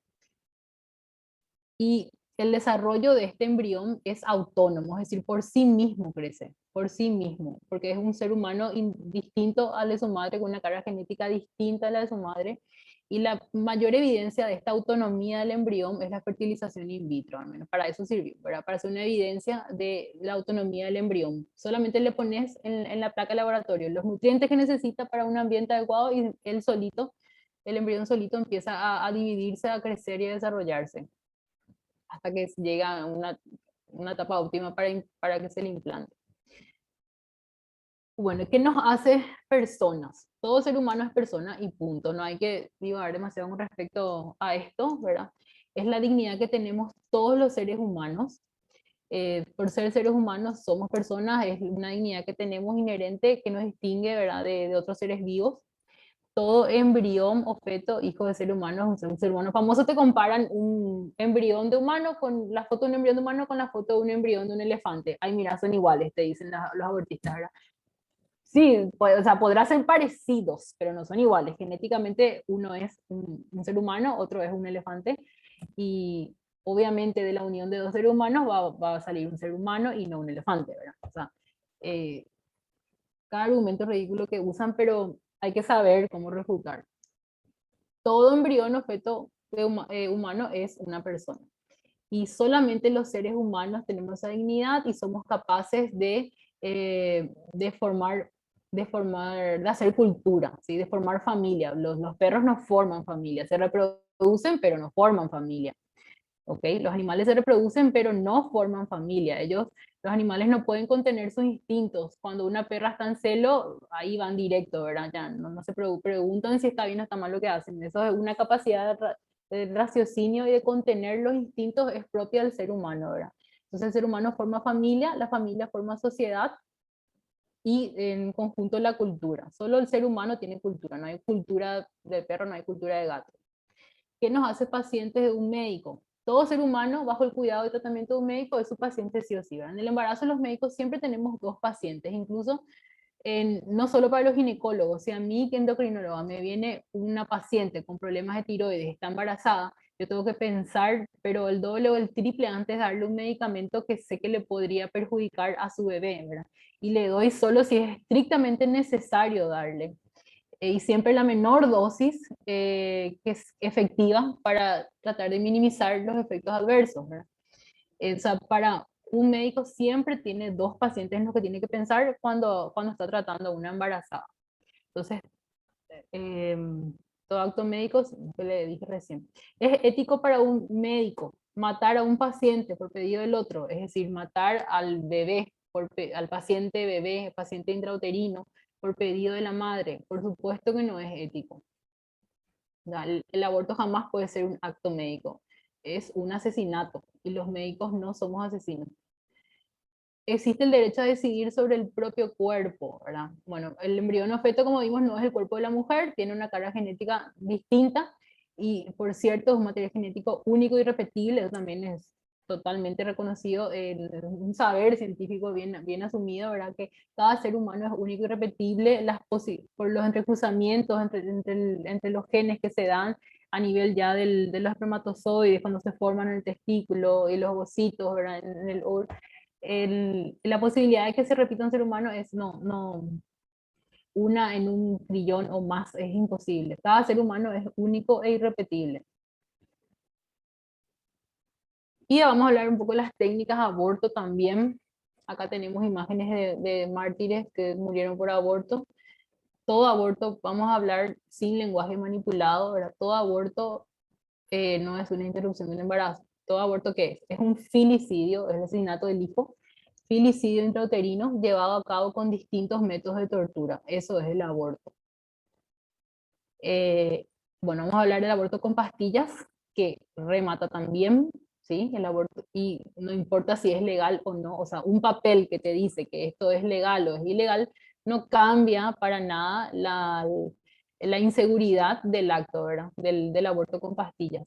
El misoprostol es la droga más usada, se necesita mayor dosis a menor edad gestacional. ¿Por qué? Porque el útero en el embarazo está herméticamente cerrado, ¿sí? ¿Por qué? Porque está ahí el bebé. Y la fisiología del embarazo es llegar al embarazo, a la normalidad, es que llegue el embarazo a término, por lo menos a las 37 semanas, que es embarazo a término, para que ahí recién empiece, cuando empieza el trabajo de parto, ahí recién empieza a dilatarse de a poco el cuello uterino para que pueda salir el bebé ya eh, completamente desarrollado como para sobrevivir afuera, ¿verdad? Y seguir creciendo afuera. Entonces, antes de eso, el útero está herméticamente cerrado. Esa es la normalidad del embarazo, ¿verdad? Entonces, mientras menor edad gestacional, mientras más menor edad gestacional, más herméticamente cerrado va a estar el útero y más difícilmente se va a contraer, porque el útero se va preparando a lo largo del embarazo con unas contracciones que son imperceptibles. Recién empieza a sentirse durante el trabajo o sea, se siente pero no duele, ¿verdad? Y las contracciones dolorosas son recién ahí hacia el final del trabajo de parto recién. Antes son unas contracciones que a partir del segundo trimestre más o menos se empiezan a sentir, pero no duele. Si duele es anormal. Normalmente no duele. Y se siente de vez en cuando nomás, ¿verdad? Y cada vez más a medida que más cerca uno está del embarazo a término. Pero nunca duele hasta el final del trabajo de parto prácticamente. Eh, bueno, entonces al comienzo del embarazo el útero está menos preparado para las contracciones, ¿verdad? Entonces se necesita mayor dosis de misoprostol para provocar las contracciones uterinas, para que pueda expulsarse al bebé. Y el misoprostol produce contracciones muy intensas y largas, no son las normales. En el embarazo, cada vez a medida que avanza se va haciendo más, en el trabajo de parto a medida que avanza se van haciendo cada vez más largas, al comienzo duran unos segundos, después dura cada vez más segundos y hasta que las contracciones efectivas duran un minuto, ¿verdad? Que ya es cuando ya estás en la fase activa ya del trabajo de parto, ya está, falta poco ya para que nazca el bebé.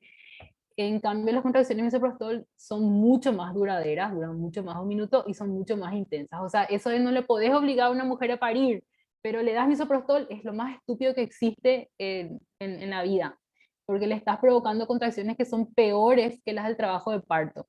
Porque cuando empiezan a ser intensas y dolorosas ya es cuando ya está por nacer el bebé, ¿verdad? En algunas primerizas puede durar mucho más, pero ya es cuando ya está cerca del nacimiento. En cambio, vos le estás dando con misoprostol, dosis altísimas, mientras menos avanzado sea el embarazo, le provocas unas contracciones gigantescas y súper dolorosas para lograr la expulsión del bebé y la placenta. Eso es lo que hace el misoprostol, produce contracciones para la expulsión del bebé y la placenta. Se puede complicar cuando quedan restos de placenta que se pueden infectar, que pueden sangrar, o sea, es súper peligroso, ¿verdad? Después está la mifepristona, que lo que hace es antagonizar el efecto de la progesterona, que es la hormona que mantiene el embarazo. Entonces, al antagonizar su efecto, se finaliza el embarazo, ya no se puede mantener y termina muriendo el bebé por desnutrición y por asfixia. Una muerte lenta y dolorosa, ¿verdad? Y después se les termina expulsando con el misoprostol. Algunos de entrada misoprostol nomás ya, menos se usa la mifepristona. Esta que está acá es María González, que murió por un aborto legal con misoprostol en Argentina hace poco. Capaz escucharon su caso, pueden buscar, googlear. Hace poco habló su familia, comentó cómo ella fue engañada por las feministas, la abortista, pensando que se iba a hacer un aborto seguro y terminó matándole eh, a consecuencia de una infección. Aparentemente no se sabe bien, pero o sea, se sabe bien que murió por una sepsis, por una infección severa, ¿verdad? Estaban todas, lo que se cree es que pudo haber habido por la contracción tan fuerte. Ella tuvo muchísimo dolor, relata su novio, ¿verdad?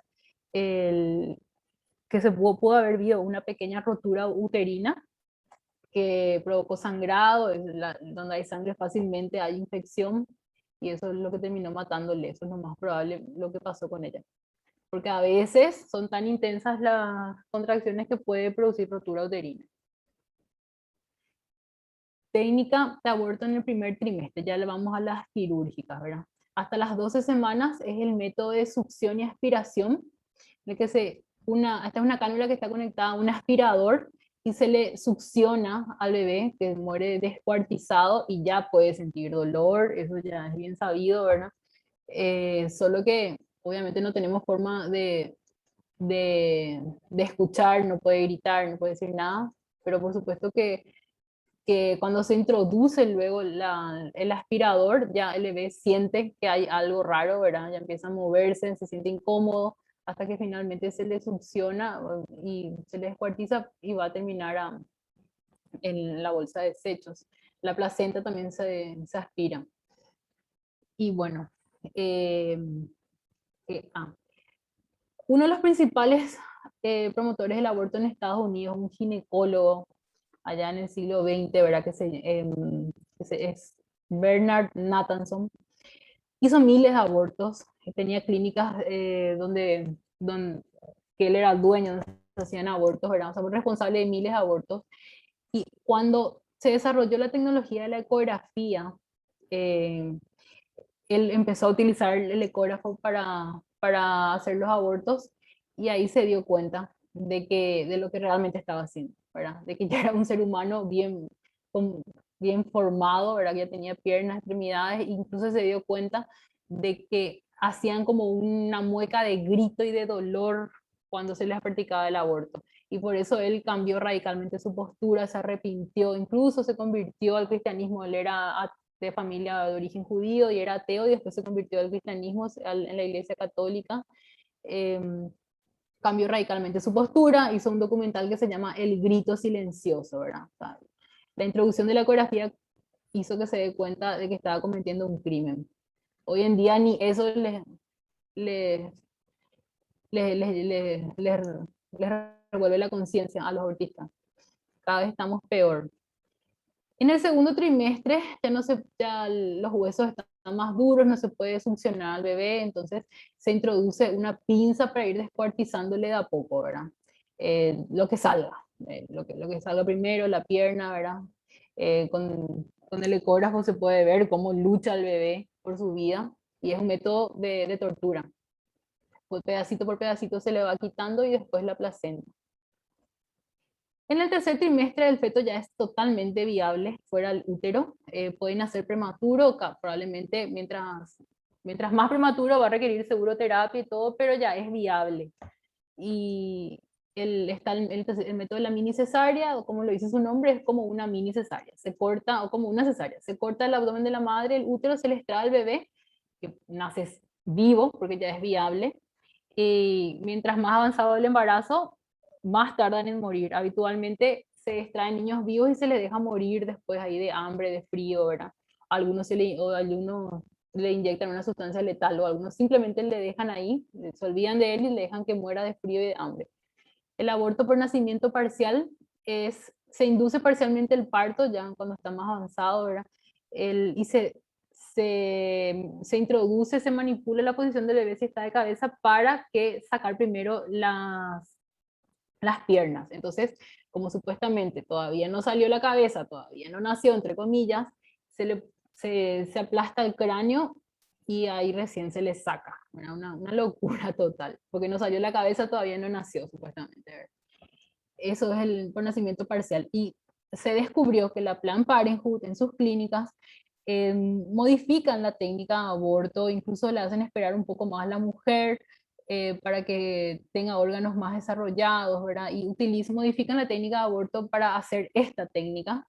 ¿Para qué? Para obtener órganos completos, órganos no triturados, no, que por la técnica con la pinza se pueden destruir, echar a perder los órganos, ¿verdad? Entonces ellos para qué quieren obtener órganos ilesos por esta técnica para comercializar. Se descubrió que ellos venden los órganos de los fetos, de los bebés abortados, eh, venden, y incluso hay videos, ¿verdad? Donde ellos cuentan el precio, que venden un hígado por $70, y que venden cerebros, que venden corazón, etcétera, etcétera. Incluso se sabe que se obtienen líneas celulares de fetos abortados para la investigación con virus. ¿Por qué? Porque los virus necesitan, el, los virus no pueden vivir por sí solos, no son seres vivos, por eso no se les considera seres vivos. Necesitan de una célula viva para poder reproducirse, ¿verdad? Entonces se extraen células vivas de los bebés abortados y eso se desarrollan esas células y eso sirve como cultivo para los virus. Por eso es que se utilizan también para el desarrollo de vacunas, pero no quiero entrar mucho en ese tema, pero es así. ¿Existe el aborto seguro? No, no existe el aborto seguro, ni con pastillas. Todos se pueden complicar y el aborto en sí es algo patológico. ¿Por qué? Porque se está finalizando el embarazo antes de tiempo.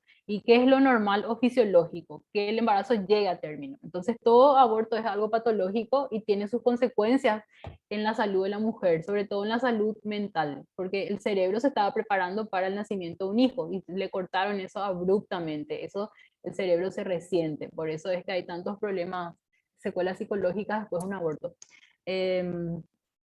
Bueno, esto podemos pasar porque básicamente es lo que ya les estuve diciendo. Las complicaciones y secuelas psicológicas son mucho más frecuentes que las psíquicas. El riesgo de suicidio es 3 veces mayor en mujeres que tuvieron un aborto. Esto se vio en un estudio grande, con un buen diseño metodológico en Finlandia. Ellos tienen una alta calidad de registro eh, de estadísticas, ¿verdad? Que registran todo. Y este estudio a una N muy grande, 14.000 mujeres, se le hizo un seguimiento de 40 a 50 años y se encontró que las que alguna vez abortaron tenían un riesgo de suicidio 3 veces mayor que las que nunca abortaron. También un estudio en California, les hablo de este porque es el estudio de metodología con respecto para estudiar esto, ¿verdad? Después también en California un estudio encontró que la mortalidad asociada a aborto inducido, el riesgo de muerte por suicidio era 3 veces mayor que cualquier otra causa. Y ojo con esto, que las principales causas de muerte en Paraguay y en todo el mundo son las enfermedades cardiovasculares, ¿sí? En segundo lugar, cáncer. En cambio, en una mujer que se practicó un aborto, el riesgo de suicidio era 3 veces mayor que cualquier otra causa, o sea, 3 veces mayor que las enfermedades cardiovasculares, que el cáncer, que en la población, que normalmente son las principales causas de muerte en otras personas. Las complicaciones, bueno, ningún estudio encontró que el aborto inducido mejore la salud mental de la mujer, ni siquiera los estudios hechos por autores abiertamente pro aborto.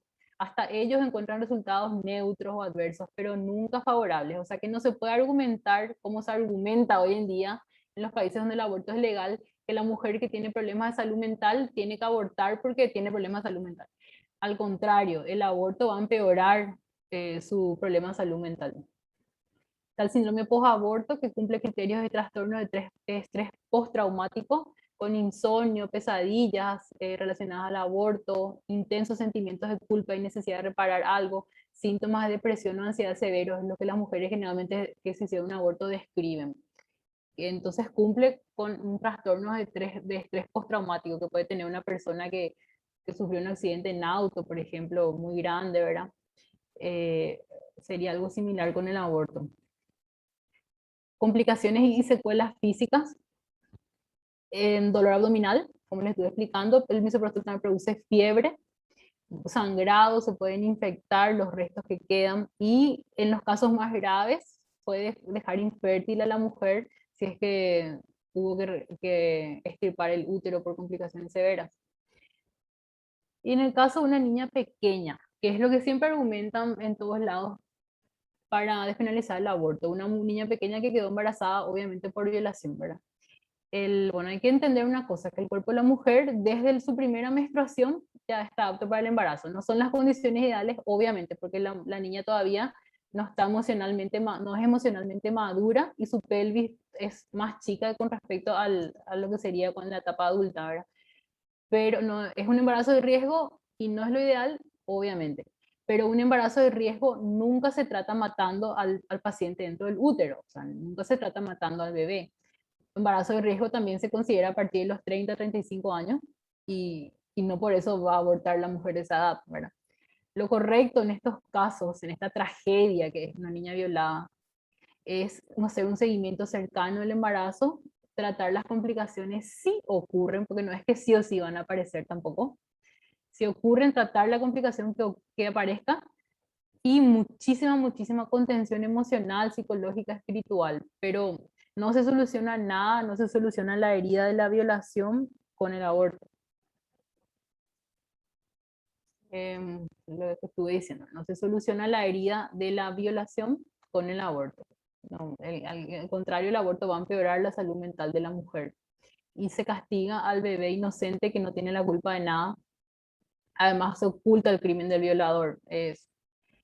Las clínicas de aborto en Estados Unidos, algunas han sido denunciadas porque se va el violador, que generalmente es del ambiente cercano de la mujer violada, ¿verdad? O de la niña violada, por ejemplo, el padrastro o algo así, ¿verdad? Y cuando la violada queda embarazada, le llevan a abortar a los lugares donde el aborto es legal. Y vuelve a quedar embarazada, le vuelve a llevar a abortar, vuelve a quedar, le vuelve a llevar a abortar. Y las clínicas no le denuncian a sus clientes que le dan dinero. Entonces, por eso han sido denunciadas, ¿verdad? Entonces, el aborto sirve para ocultar el crimen del violador más que nada. Y no le beneficia absolutamente en nada a la mujer. Y aparte hay que tener en cuenta que el hijo del violador tiene la misma dignidad que el hijo de cualquier otra persona. Hay asociaciones de personas que fueron concebidas en una violación y que obviamente están férreamente en contra del aborto porque son conscientes de que pudieron haber sido abortadas, pero decidieron darle una opción y que por eso están con vida. Aparte, las mujeres por violación prácticamente no abortan. Estadísticamente no es significativo. En todos los países donde el aborto es legal y hay estadísticas serias al respecto, el aborto por violación representa menos del 0,1% de las causales de violación. En España ya se dejó de contar de tan poco frecuente que era, por ejemplo. Sin embargo, utilizan siempre este argumento para despenalizar el aborto. El fallo judicial Roe versus Wade en 1970 en Estados Unidos, acá tenemos a Roe con su abogada, que alegó que había sido que quedó embarazada por violación y después ya de que el mal haya sido hecho y se legalizó en Estados Unidos, en la Corte Suprema de Estados Unidos el aborto, ella admitió que mintió, que nunca fue violada, que fue totalmente consentido y acá se la ve ya reconciliada con su hija, que gracias a Dios no le llegó a abortar porque el caso duró 2 años. El embarazo dura 9 meses, entonces obviamente ella tuvo su hija durante ese transcurso y le dio una adopción. Pero después se reconciliaron y ella se volvió activista pro vida. Ella dijo que piensa que es seguro decir que la entera industria del aborto está basada en una mentira, que fue su mentira, y que es en Estados Unidos, ¿verdad? Y que ella está dedicada a, a revertir la ley que lleva su nombre, ¿verdad? Se dedicó el resto de su vida a revertir el Roe versus Wade, pero no lo logró hasta ahora. ella también ya falleció. Por cierto, ella también era una feminista radical, era atea y cuando se volvió pro vida se convirtió al catolicismo. Aborto eh, terapéutico, el mal llamado aborto terapéutico. ¿Por qué mal llamado? Porque de terapéutico no tiene nada. Es un aborto provocado que no tiene nada terapéutico porque no trata la enfermedad de la madre ni tampoco trata la enfermedad del bebé. Por ejemplo, si una mujer tiene un problema cardíaco, si me esperan un ratito.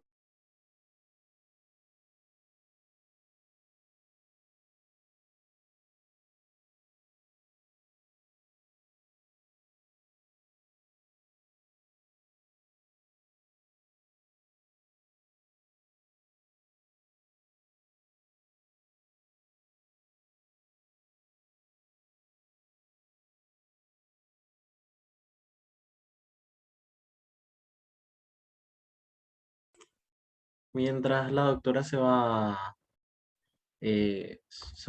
conectando en un ratito, pueden ir dejando ya sus preguntas también si alguien tiene alguna consulta sobre alguno de los temas que ya se estuvieron tocando o que quizás pueda responder la doctora, pueden ir consultando ya en el chat.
Hola, ¿me escuchan? ¿Me escuchan? Sí, doctora, se le escucha Sí, perfecto. doctora. Bueno, voy a seguir, pero voy a tener que... pasa que mi bebé se impacientó mucho, es muy pequeño, entonces voy a tener que seguir, pero con audio nomás. Em, a ver si-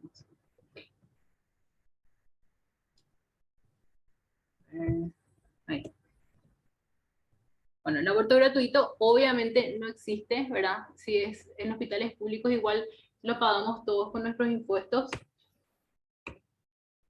El aborto legal disminuye la mortalidad materna, porque también es algo que se alega, ¿verdad? Que para mejorar la salud pública, bla, bla, bla, disminuye la mortalidad materna, no existe ninguna evidencia de eso.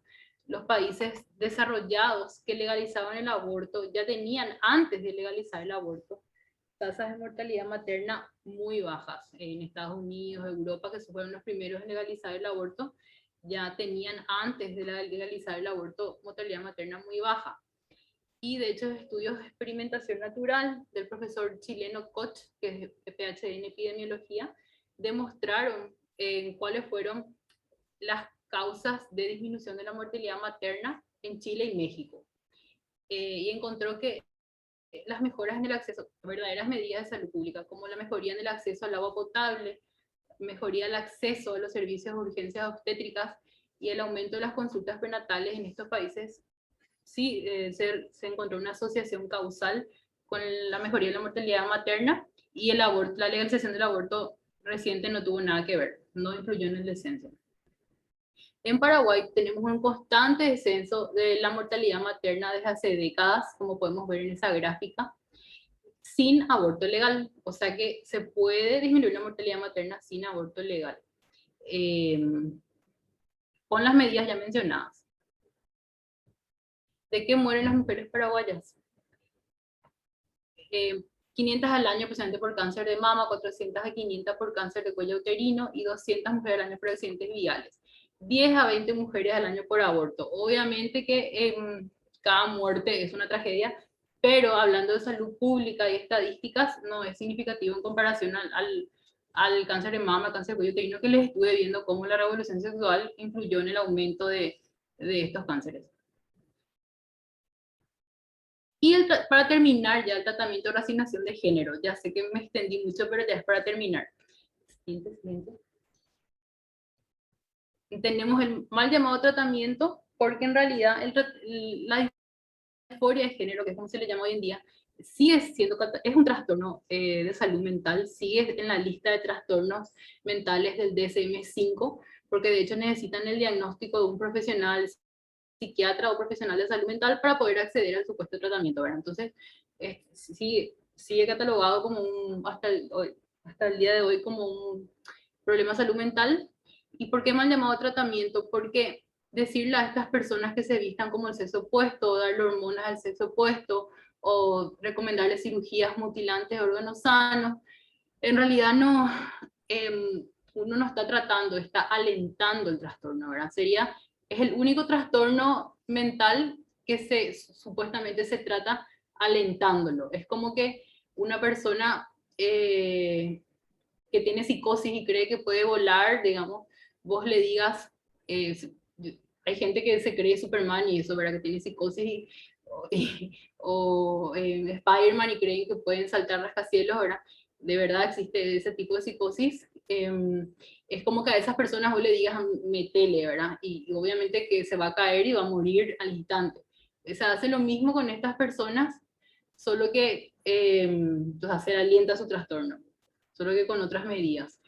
Es imposible cambiar de sexo, eso está impreso en nuestros cromosomas desde el momento que fuimos concebidos, y es incorrecto usar género en vez de sexo, debería hablar de sexo nada más. No se puede separar la realidad biológica del ser humano de su realidad mental. Por lo que les expliqué, ¿verdad? El caso las personas con psicosis que a veces creen que pueden volar y vos tenés que decirle no, no, eso no es así, no puedes, tu biología no te lo permite, ¿verdad? Bueno, y los efectos adversos, adversos del supuesto tratamiento, de la supuesta reasignación de género, que en realidad no se puede cambiar. En las mujeres se le da hormonas andrógenos, testosterona. Lo más usado, aunque hay otras formas, es la testosterona de inyección intramuscular semanal. Increíble que hasta ese punto llegan, se inyectan un medicamento intramuscular que es la testosterona semana tras semana. ¿Quién se quiere inyectar algo semana tras semana? Eso en sí mismo hay que ver si no es catalogado como un trastorno mental, ¿verdad? Pero se inyectan testosterona y eso produce un hiperandrogenismo severo en las mujeres. Porque el hiperandrogenismo es una patología en la mujer, que cuando viene una mujer al consultorio, se le diagnostica hiperandrogenismo, eso hay que tratar, hay que encontrar la causa, ya sea síndrome ovario poliquístico, lo que sea, y tratar. Solo que no suele ser tan, en estas enfermedades suele aumentar, pero un poquito nomás. En estos supuestos tratamientos se le da una dosis altísima de testosterona para que tenga niveles similares al varón, porque ahora que le empieza a salir el vello facial y cambiar el tono de voz, etc. Y es increíble cómo los médicos no hacen el clic o tienen una disonancia cognitiva, no se da cuenta que por un lado se le está tratando a una mujer para disminuir sus andrógenos porque eso tiene efectos severos en su metabolismo, en su salud cardíaca a largo plazo, ¿verdad? Mientras a una se le intenta disminuir el andrógeno, a otra, para alentarle en su trastorno mental, se le está dando andrógenos a cacharrata. Una disonancia cognitiva impresionante en la medicina. Después en los varones un hiperestrogenismo, los estrógenos de la hormona sexual femenina, ¿verdad? Y eso sí que no sabemos bien las consecuencias porque es que la patología de hiperestrogenismo en el varón es algo que prácticamente no existe, ¿sabes? Es algo rarísimo y sin embargo las estamos produciendo al darle a estos hombres estrógenos. De hecho que hay aumento de los reportes de cáncer de mama en varones, como estuve explicando. Y mutilaciones de órganos sanos, que no es algo ético, ¿verdad? Quitarse los senos por capricho o el pene por capricho, y la infertilidad, sobre todo con el bloqueo de la pubertad que se le hace a los adolescentes. Cuando empieza la pubertad y si tienen disforia de género, se le bloquea con una hormona que bloquea la pubertad y eso tiene, obviamente produce infertilidad. Encima son tan caraduras los médicos que apoyan esto, que dicen que hay que informarle al niño puber y que va a tener infertilidad y que piense en conservar espermatozoides o en conservar el óvulo de las mujeres, ¿verdad?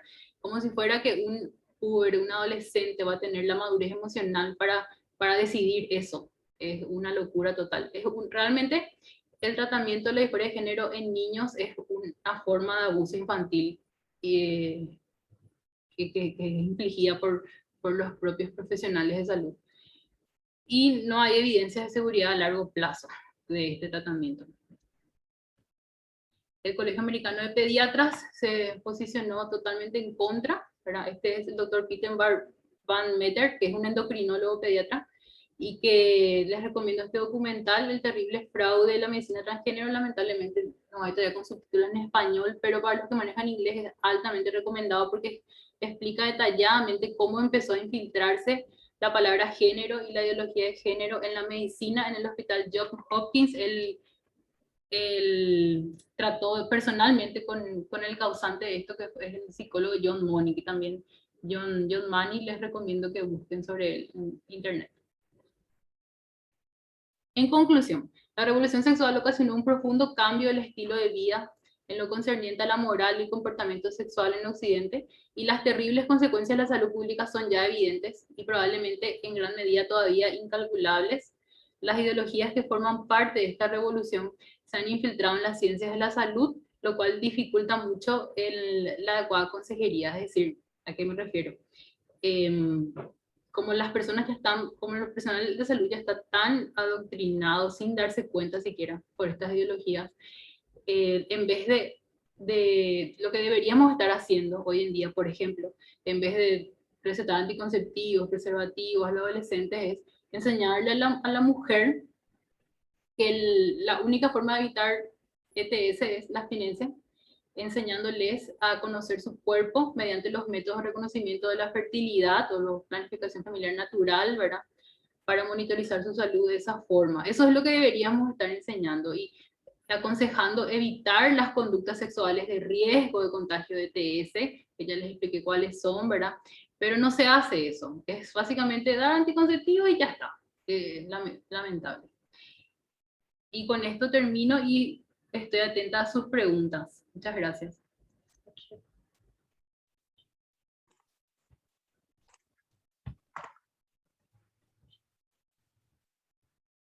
Sexual. Y esos son los métodos de planificación familiar natural para reconocer los días fértiles e infértiles y monitorizar la salud de esa forma, porque aunque la mujer no vaya todavía a tener relaciones sexuales, porque lo ideal es la abstinencia hasta el matrimonio, ¿verdad? Eso es lo más saludable también. Pero aunque no vaya a tener todavía las mujeres adolescentes relaciones sexuales, le va a servir para monitorizar su salud, porque si la mujer se da cuenta, yo no estoy ovulando todos los meses, estoy ovulando cada 3 meses, enseguida se va a dar cuenta de que algo no anda bien, ¿verdad? Entonces enseguida se va a ir a consultar, se va a poder diagnosticar cuál es la enfermedad que hay detrás de eso y se lo va a poder tratar. Entonces es una herramienta para la mujer para conocerse a sí misma y para monitorizar su salud, porque los problemas de fertilidad son un síntoma, una manifestación nada más, y no son un diagnóstico en sí mismo. Siempre hay una causa detrás, ¿sí? Siempre hay una causa detrás que hay que detectar para tratar, ya sea ovario poliquístico, ya sea endometriosis, ya sea lo que sea, ¿verdad? Pero hay que tratar. En cambio, los que abogan por la fertilización in vitro, por ejemplo, directamente ya hay infertilidad, bueno, te vamos a hacer una fertilización in vitro. Y no tratan la enfermedad de base que está causando eso. O no le dan importancia, o le dirían a otro, y vamos a ver si te arregla o no, pero yo te hago tu fertilización in vitro y te cobro, ¿verdad? Y eso no es lo correcto. Y ahora para los matrimonios que quieren espaciar sus hijos, en realidad, ya que vos mencionaste la iglesia, ¿verdad? La iglesia aboga por la apertura a la vida y la confianza en la providencia divina, la famosa frase de cada niño viene con el pan bajo el brazo. eh, Confiar en la providencia divina y en caso de que realmente haya motivaciones serias para espaciar los hijos en el matrimonio, por ejemplo, una enfermedad de la mujer que se tiene que tratar antes de embarazarse, porque si no va a ser un súper riesgoso, ¿verdad? Entonces se trata primero y después se embaraza o cosas así. Están los métodos de reconocimiento de la fertilidad, nuevamente, ¿verdad? Que son, como les estoy mostrando, igual de efectivos que la anticoncepción hormonal y se pueden usar tranquilamente para tener relaciones solamente en los días infértiles y no en los días fértiles. Y no es nada de otro mundo abstenerse unos 6 días. Nadie tiene relaciones sexuales todos los días de su vida, abstenerse unos 5 o 6 días hasta que vuelvan los días infértiles de la mujer para poder espaciar los hijos, porque la iglesia también aboga a la apertura de la vida, pero también a la prudencia y la responsabilidad, ¿verdad? Para traer hijos al mundo. Entonces, es un balance ahí entre la confianza en la prudencia divina y la prudencia y la responsabilidad para decidir cada una conciencia, ya que mencionaste a la iglesia. Esa es la respuesta que te puedo dar. Porque también les recomiendo que lean Evangelium Vitae de San Juan Pablo II y la Teología del Cuerpo de San Juan Pablo II, donde él explica muchísimo mejor que yo que la iglesia no es que se opone al sexo, jamás de los jamases. Es la ley, es la ley natural de Dios. O sea, es la forma de utilizar el sexo con lo que hay que tener cuidado. Eh, Respetar la dignidad de uno mismo, ¿verdad? De una misma y del otro. Eh, la donación mutua de los esposos es algo hermoso y la misma iglesia lo admite eso en su magisterio y San Juan Pablo II en Teología del Cuerpo. No sé si responde tu pregunta.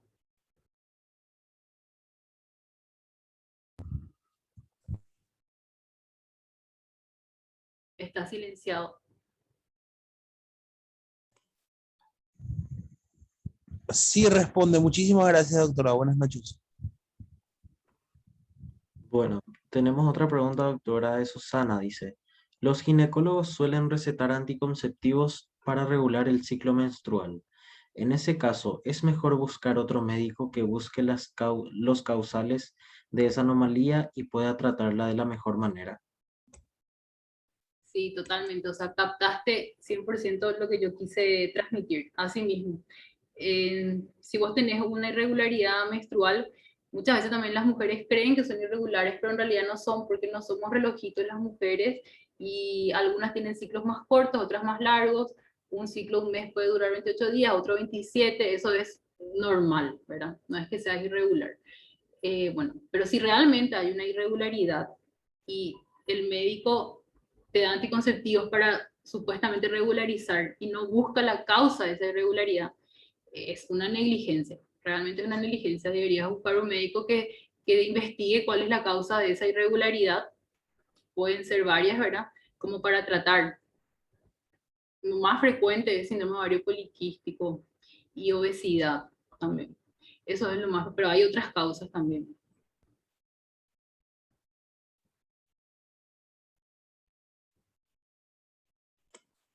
Bueno, ¿alguien más tiene alguna pregunta?